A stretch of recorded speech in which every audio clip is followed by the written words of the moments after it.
আসসালামু আলাইকুম সবাইকে বাইটস পাইপ ওয়েবসাইটে স্বাগতম। আজকের এই ভিডিওতে আমি আপনাদেরকে দেখাবো কিভাবে আপনারা আপনাদের ওয়েবসাইটে একটা রিডিং প্রগ্রেস বার অ্যাড করবেন। তো এর জন্য আমাদের কিছু কোডের প্রয়োজন হবে, যে কোডগুলো আমি আমার পোস্টের মধ্যে দিয়ে দিয়েছি। তো আমরা যদি আমাদের পোস্টের মধ্যে চলে আসি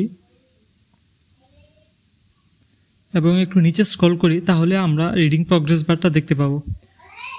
তো রিডিং প্রগ্রেস বারটা কি, এটা যারা জানেন না তাদেরকে যদি আমি একটু শর্ট করে বলি, সেটা হলো আমি যদি আমার ওয়েবসাইটে এরকম নিচে স্ক্রল করি বা উপরে স্ক্রল করি, তাহলে এখানে আমার ওয়েবসাইটে ঠিক উপরে এই জায়গাতে একটা স্ক্রল শো করবে আর কি। এই যে এরকম একটা স্ক্রলিং শো করবে, যার মাধ্যমে ইউজাররা বুঝতে পারবে যে সে কতটুকু আপনার পোস্টগুলো পড়ছে আর কি।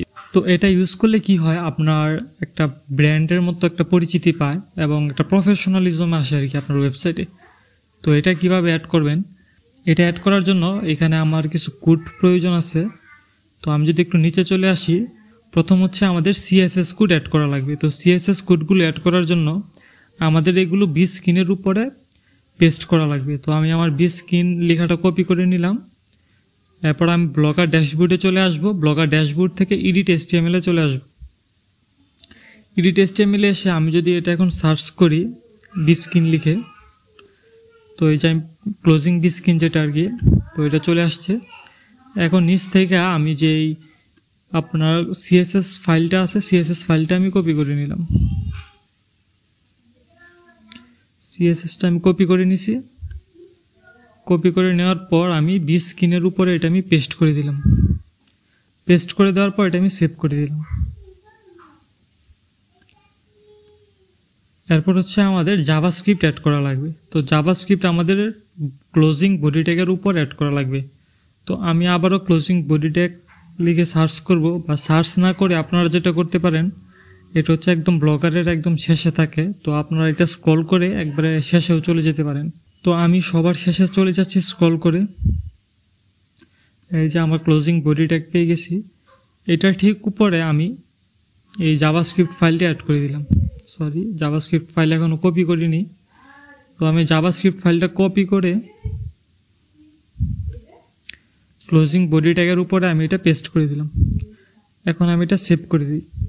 এবার যদি আমি আমার ব্লগটাকে আমি আপনাদেরকে দেখাই, তাহলে দেখবেন এখানে একটা রিডিং একটা প্রগ্রেস বার ওপেন হচ্ছে। আমি যখনই একটু স্ক্রল ডাউন করব তখনই দেখবেন এটা শো করবে। তো আমি একটা পোস্টে, এই যে এখনই দেখতে পারতেছেন, এই যে আপনারা এই যে এই জায়গাটা একটু লক্ষ্য করবেন। এই দেখুন, আমি স্ক্রল করার উপরে স্ক্রল করলে এটা কমে যাচ্ছে, আবার নিচে স্ক্রল করে এটা বেড়ে যাচ্ছে আর কি, একদম শেষ পর্যায়ে যাওয়ার জন্য। তো আমার এখানে যদি কোনো পোস্ট নাই এরকম বড়, এগুলো আসলে যারা ব্লগ লিখে, যাদের ওয়েবসাইটে অনেক বড় বড় পোস্ট থাকে, সেটা তাদের জন্য খুবই জরুরি। তো আমি একটা পোস্টে চলে যাই আপনাদেরকে দেখানোর জন্য। তো এই পোস্টের এখনও যদি আমি একটু নিচে আসি, তাহলে এটা দেখবেন আস্তে আস্তে এটা কিন্তু আরও বড় হচ্ছে, একদম শেষ প্রান্তে চলে যাচ্ছে। আপনারা যদি কালার চেঞ্জ করতে চান, এটার কিন্তু কালারও আপনারা চেঞ্জ করতে পারবেন।